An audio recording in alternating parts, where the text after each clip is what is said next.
আল্লাহু আকবার বলা যাবে না। হায় রে ও মেদিনীনগরের বন্ধু, ও হবিগঞ্জের বাবা, আমি বলছিলাম কি জানেন, খেতরিটা খেতে ভাঙবে, কথা কোন ঠিক কিনা? কামা তাদিনু তুদান, যেমন কর্ম তেমন ফল। ও বন্ধু বন্ধু রে আমার, ও বাবারা, কি দিয়ে আওয়াজ বুঝাইতাম রে বাবা। আমার নবী আপনার নবী বলেন, মা বাবা কষ্ট পাইলে আল্লাহ কষ্ট পায়, আর আল্লাহ যদি কষ্ট পায় তোমার জন্য জাহান্নাম অবধারিত, কথা কর না ঠিক?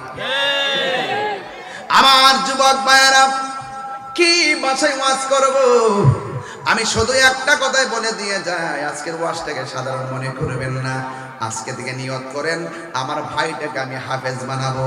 আজকে থেকে নিয়ত করেন আমার ঘরে সন্তান হইলে আমার সন্তানটাকে হাফেজ বানাবো। ভাই কথা কোন ঠিক কিনা?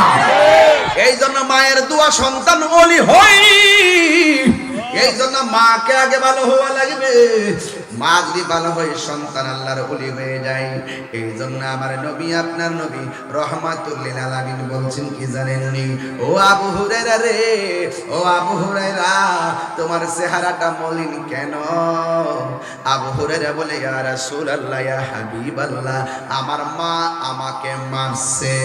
আমার নবী কই, তোমার মা তোমার মারছে, তুমি কি আমার কাছে বিচার দিতে আইছো? না না না, তোমার মা তোমার মারছে, তোমার মার কাছে চলে যাও।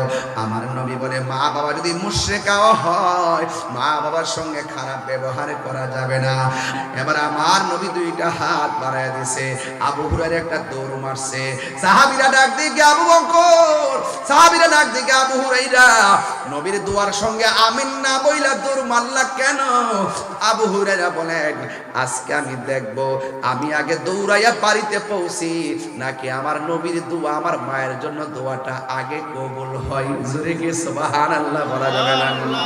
হ্যাঁ বন্ধু বন্ধুরি, ওই মুহূর্তে আবু হুরায়রা দৌড় মারলেন, বাড়ির মধ্যে চলে গেলেন। আজকে দিয়ে আমার মনটা যে কেমন কেমন লাগে রে, আর মারতাম না, তাড়াতাড়ি চল আমার নবীর দরবারে যাইয়া কালিমা পড়া জীবন ধন্য করি। চিৎকার মাইরা কি আল্লাহু আকবার বলা যাবে না? কেন জানেননি? কারণ মা বাবা তোমার জন্য আমার জন্য নিঃস্বার্থে দোয়া করে। তাই তো এক আল্লাহর ওলি রাস্তা দিয়ে রওনা হয়ে গেছে। রাস্তা দিয়ে রওনা হয়ে যাওয়ার পর হঠাৎ করে পাখি একটা কাপড়টারে নষ্ট করে দিছেন। আল্লাহর ওলি পানির জন্য তালাশ করতেছে, কোথাও কোনো পানি পাওয়া যায় না। হঠাৎ করে দেখতেছেন একটা কূপের মধ্যে পানি দেখা যায়। এবার আল্লাহর ওলি কূপের মধ্যে পানি দিয়া জামাটারে পরিষ্কার করতে গেছে। ওই মুহূর্তে আল্লাহর ওলি বলেন, আমি দেখতেছি একটা কূপ দেখা যায়। ওই কূপটা থেকে পানি হাতের মধ্যে নিলেন। হাতের মধ্যে নেওয়ার পরে মনে মনে কল্পনা করেন, এই কূপের পানির মালিক তো আমি না, মালিকের অনুমতি ছাড়া পানি ব্যবহার করা যাবে না। ও পুত্রে, ও ফুলবান, মনে কইরা দেখ জীবনে কত বাড়ি থেকে বড়ি ভাইরা খাইছো। জীবনে একবার চিন্তা করে দেখো, কত মানুষের ডাব গাছ থেকে ডাব পায়রা খাইছো, জাল দিয়া মাছ মাইরা খাইছো। এখন আমি এসে দেখলাম মাঠের মধ্যে একটা চড়া ছিল, চড়টারে ডিল দিয়ে বাউন্ডারি বাইরে ফেলাইছে। ঠিক ঠিক, এই তো দেখছেন দেখছেন দেখছেন। লা ইলাহা ইল্লাল্লাহ, লা ইলাহা এজরে, লা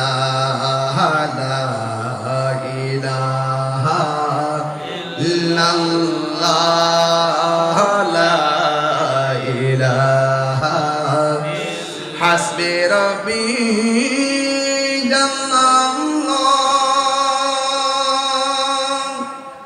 মা ফি কলবি গায়রুল্লাহ। নূর মুহাম্মদ সাল্লাল্লাহু লা ইলাহা ইল্লাল্লাহ, লা ইলাহা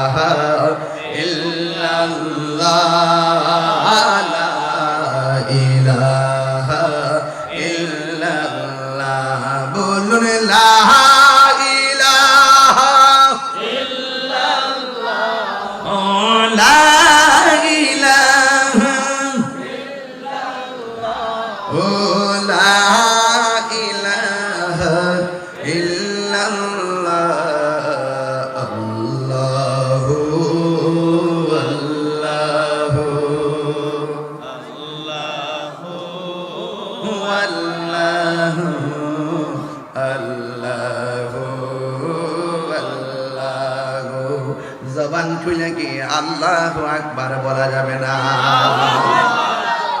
আয় রে, আমি বলছিলাম মায়ের কথা মনে আসেনি রে বাবা। এখন বলেন হুজুর এই বিষয়ে কেন আলোচনা করেন? মাহফিল কমিটিরা আসার আগে আমার বলছে হুজুর এই বিষয় নিয়ে আলোচনা করবেন, না করলে আপনাদের কমিটিরা বেজার হবে। এরপরে মনে মনে ভাবলাম এই আলোচনাটা অত্যন্ত সামাজিক আলোচনা, প্রত্যেক দিন আলোচনা হওয়ার কথা। কথা কোন ঠিক কিনা? একটা ঘরও শান্তিতে নাই। যেই শখ করে বাপটা ফুলাটারে বিয়া করাইছিল তাই 12 দিন পরে উল্টে গেছে। বুড়া বেড়ার কাশি বলে ভাল লাগে না। তোমার বাপেরে ভাঙ্গা করে দাও, আমার সেগুন কাঠের খাট বানায়া দাও।